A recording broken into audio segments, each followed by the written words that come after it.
Buenas tardes y bienvenidos a todos. Good afternoon and welcome everyone. Welcome to a community dedicated to providing spiritual tools for living a happy and full life.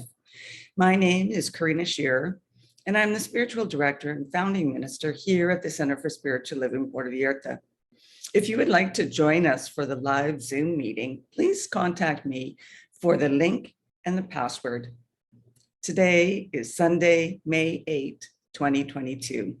Happy Mother's Day to everyone that is in a motherly position. We are continuing with our annual theme, which is Living Everyday Wonder. The topic for this month of May is emotions, and the topic for today is the fear factor. Each week, we open with a spiritual mind treatment. It's a spiritual practice that is also known as affirmative prayer. And this is a powerful tool and a practical tool that helps to shift our consciousness so that we are open and available to accept the good that is already present in our life. It aligns our thoughts with all good. So let's move into today's service with intention, as we do each week, with a reading from the Creative Thought magazine. And today I'll be reading from May 11, 2014. Just a reminder that spiritual mind treatment is always done in the first person. So I invite you to close your eyes and take these words as your own, if you so choose. There is one spirit, which is the cause and substance of all that is. It fills me with its magnificent power and energy. As the natural state of my being, it lives as me. This one is my whole life. As I become aware of any desire, I know that it is already complete in mind and spirit. I know that my seeing the desire as desirable moves my own consciousness into willing acceptance. My good exists. I am willing to accept it. I do accept it. And accepting, feel a profound sense of peace and assurance, grateful for and loving of spirit, my constant higher self and source of experience. Now, with open heart and open mind, I enjoy each moment of living and acting authentically from my feeling acceptance. With thanks, I release my word to law, which acts through me, and I let it be. With calm acknowledgement, I set it free and know that I have also freed myself to be, to do, and to have all of the fullness of my satisfaction as perfect form and perfect action unfold in my life now. And so it is. And that was originally submitted by Reverend John Lusk from Westlake Village, California.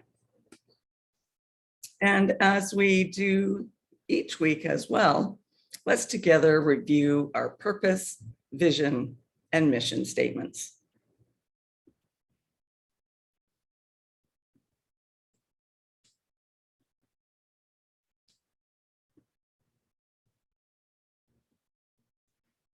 We have a grand purpose here each week, and that is to awaken and celebrate diversity and to love and serve our community.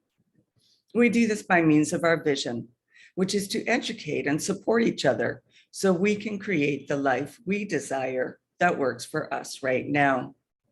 And we do this by means of our mission, which is to provide spiritual tools for personal growth and transformation. And so please know that we are at Philosophy teaching the science of mind, and we honor and respect all paths of religion and spirituality. And we also welcome everyone, no matter what your background is. So please know that you are valued and you are welcome here.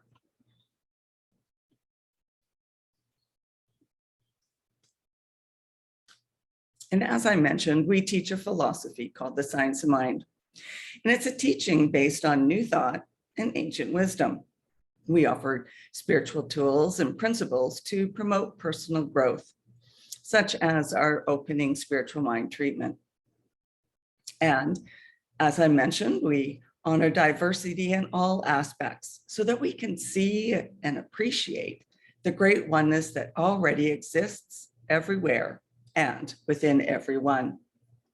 When Dr. Ernest Holmes founded this teaching in the 1920s, he had studied both Eastern and Western spiritual texts in order to create the science of mind, which focuses on the use of thoughts and this powerful thing called the mind.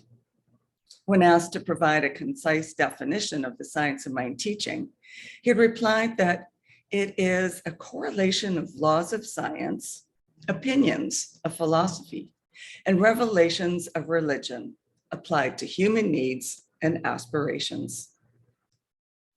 Each week, we have been offering a service with an inspirational message in person, meeting Sundays at noon at Winston's Bar and Grill, Calle Peru 1231.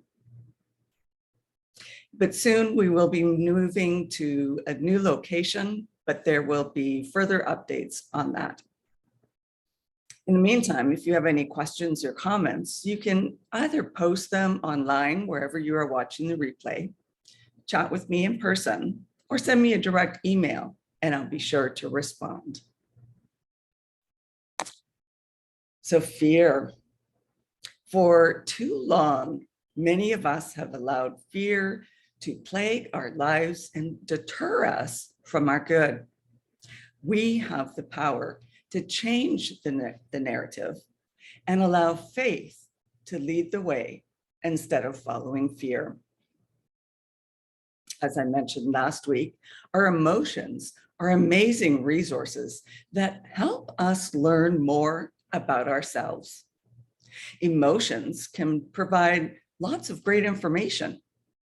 Our feelings and emotions serve as a guide and a processing center for areas of reflection, exploration, and growth. There are so many of them to choose from on the emotions continuum. Being human, emotions are a default within our central response center. Fear is one of the most common human emotions. Instead of allowing fear to paralyze or deter us from accomplishing our intentions, we can focus on the other end of the continuum and move through our fears with faith. We can stretch, grow, and expand, given the proper tools and support. But first, we must identify, acknowledge, and face our fears. And many of us were raised and trained to embody fear in a myriad of ways. There's also the human trigger mechanism to fear that induces a fight, flight, or freeze response as a physical protective system. There's fear of failure or success, fear of death, fear of flying or heights, and fear of being either alone or with too many people, as well as numerous other phobias that can cause intense physical and mental reactions. Other responses to fear include doubt, worry, anxiety, dread, unworthiness, insecurity, and many others. As with other emotions, fear causes trauma, which can cause a tangible somatic reaction in the body that links to many forms of illness and disease. From a spiritual perspective, the way to overcome fear is through faith. Faith is the mental equivalent of fear at the opposite end of the spectrum. With the development of faith comes trust, knowing, focus, confidence, and courage. Faith helps us to push through the fear. Susan Jeffers coined the phrase, "Feel the fear and do it anyway," which reminds us that having faith does not necessarily mean that there is an absence of fear. Faith empowers action that includes fear. Over time, with spiritual maturity, fear diminishes and faith increases, even as new fears arise and are conquered.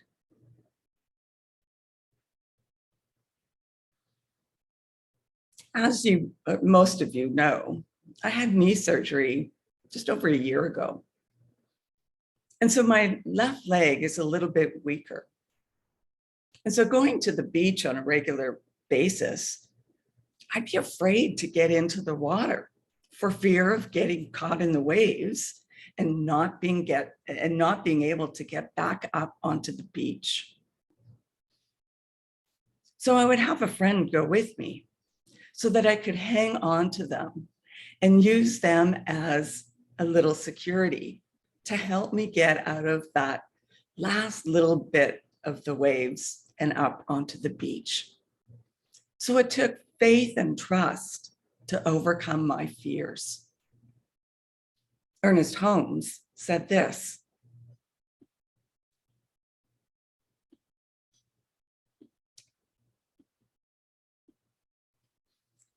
"From time immemorial, it has been almost instinctive for man, when confronted with fear, to turn to what he has considered a power greater than himself."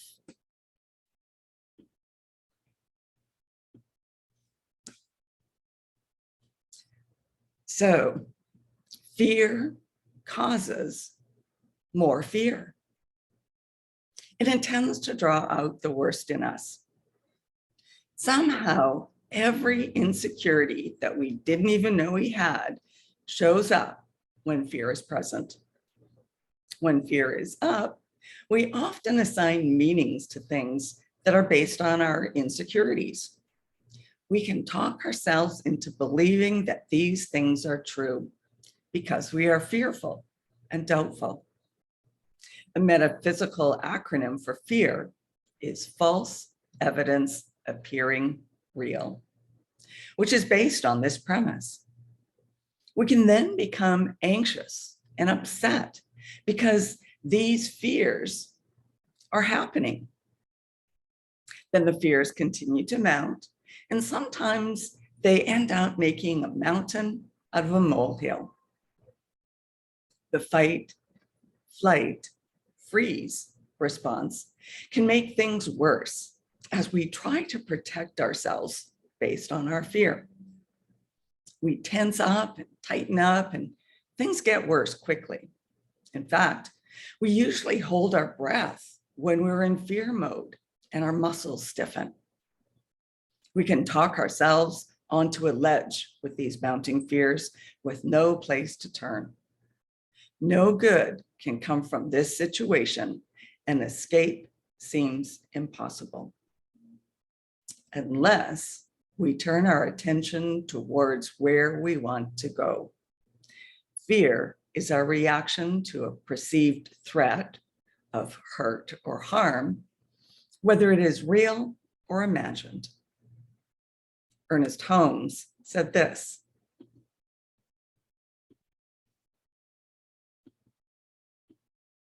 "Fear is the antithesis of faith.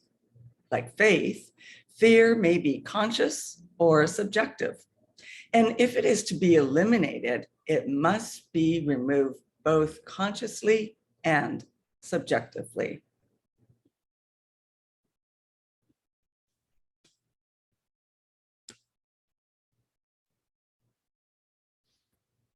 When I first graduated ministerial school, all of us students went together on a houseboat cruise on Okanagan Lake.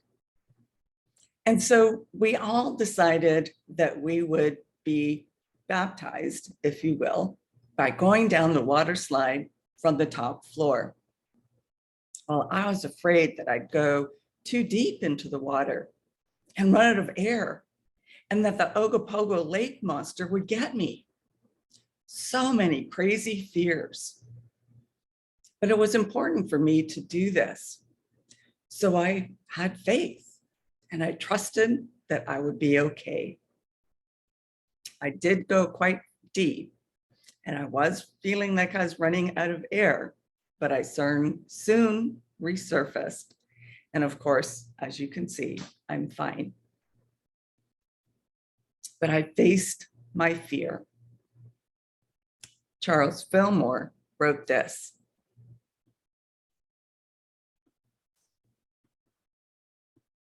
"There is no lack of anything, anywhere in reality. The only lack is the fear of lack in the mind of man. We do not need to overcome any lack, but we must overcome the fear of lack."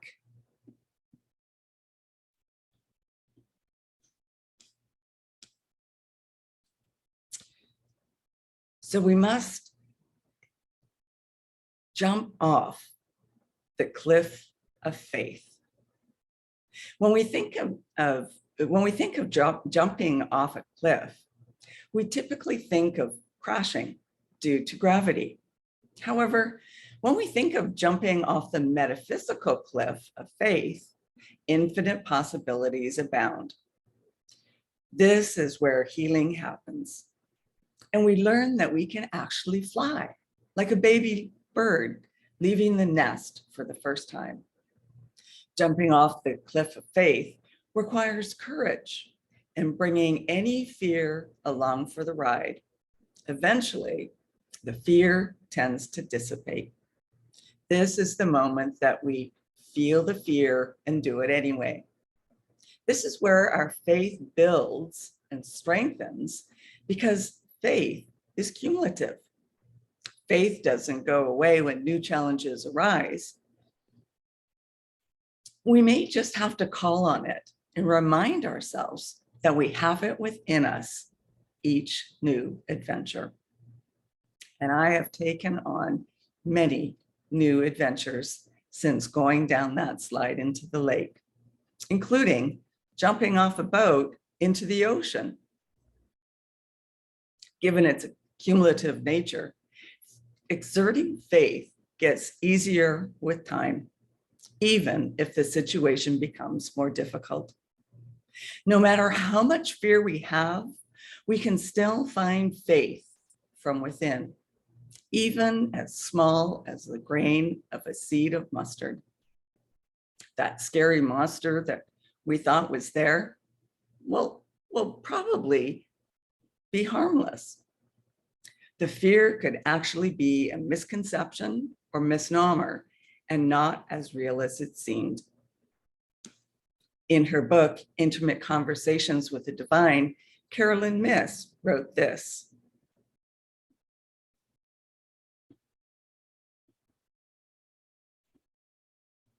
"Surrendering your problems in faith to the divine is not crazy. It's cosmic liberation. So set your soul free. Pray like you have nothing to lose except your fear."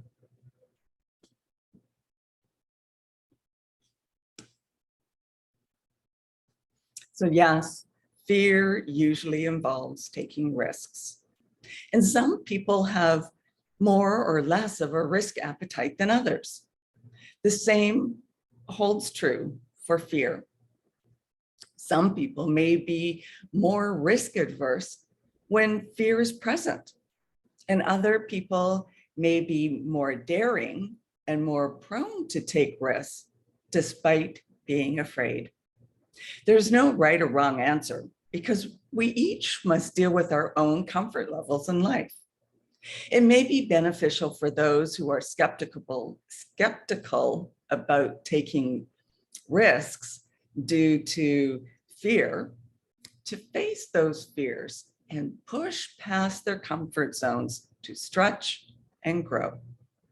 And it may be beneficial for those who are used to taking risks and appear fearless to slow down, reflect, and pay attention to those hidden areas of opportunity. No matter which end of the spectrum we find ourselves on, or somewhere in the middle, fear usually requires being vulnerable and taking an honest look underneath the situation and telling the truth to ourselves. The exercise of vulnerability when exploring the fear factor is half the battle and sets us up on a pathway of freedom. Our spiritual practices can support us along this journey, no matter what the root cause of our fears. Reverend Dr. Galen Gungenrich, senior minister at the Unitarian Church of All Souls in New York City, wrote this: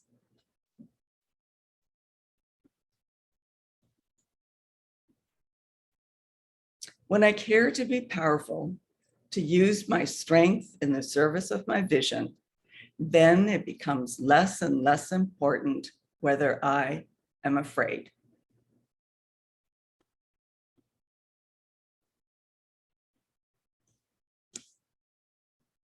So in closing, awareness is the key to conquering our fears, whether they are on the surface or buried deep within. If we allow ourselves to explore our fears openly and honestly, we can get to the root cause and lay the groundwork for healing.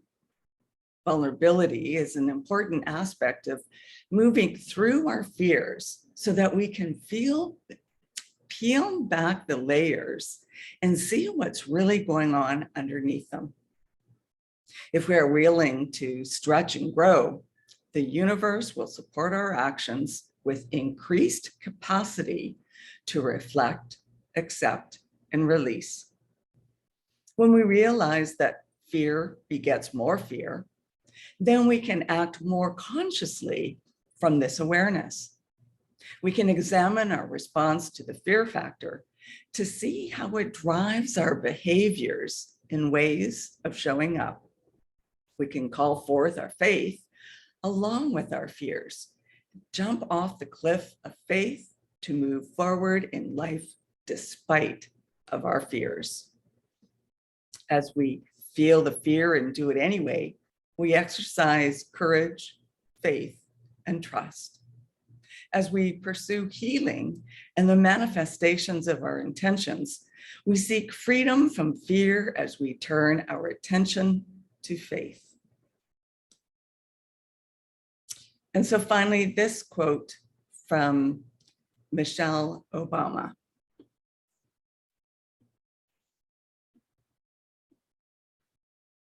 "Failure is a feeling long before it comes an actual result. It's vulnerability that breeds with self-doubt and then is escalated, often debilitated, deliberately by fear."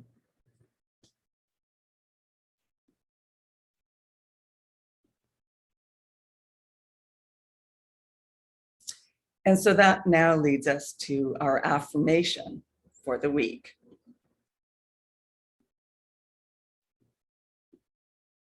I face my fears through courage, strength, and faith. And so now is our time for giving back to where we are spiritually fed. Donations are greatly received through PayPal on our website, which is www.cslpv.org. Once you arrive on the landing page, you'll see a donate button. And when you click on it, it takes you directly to your PayPal account so that you can make your donation in whichever manner you choose. If you still prefer to write out a paper check, you can do so and address it to CSLPV number 403, 2125 Birch Road, Kelowna, BC, V1Y8N1.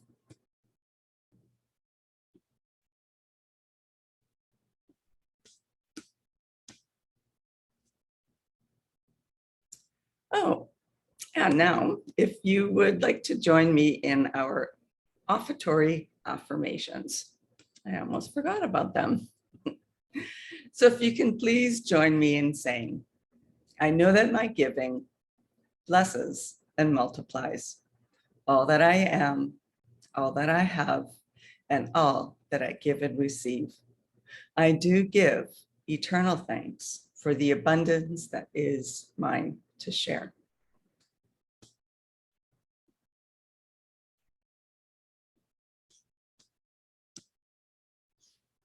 And just a few quick reminders that if you would like to receive a one-on-one connection for a spiritual mind treatment to assist you with your emotions or change or whatever it is you're experiencing in life, please connect with me.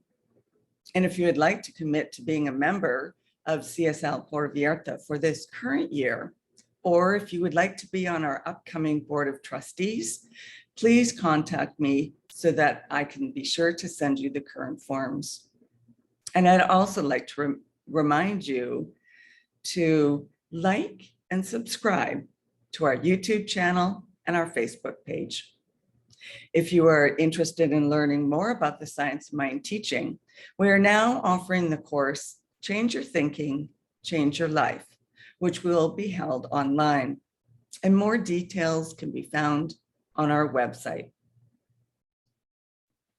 So let's continue with practicing peace. We can each be a force for peace and nonviolence. Our words and our actions can create ripples of peace all around us and beyond.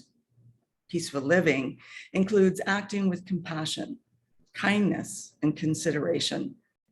And it also includes standing up against injustice. So may peace and love be with you. Thank you for coming and sharing this time together. May peace and blessings to all. Namaste.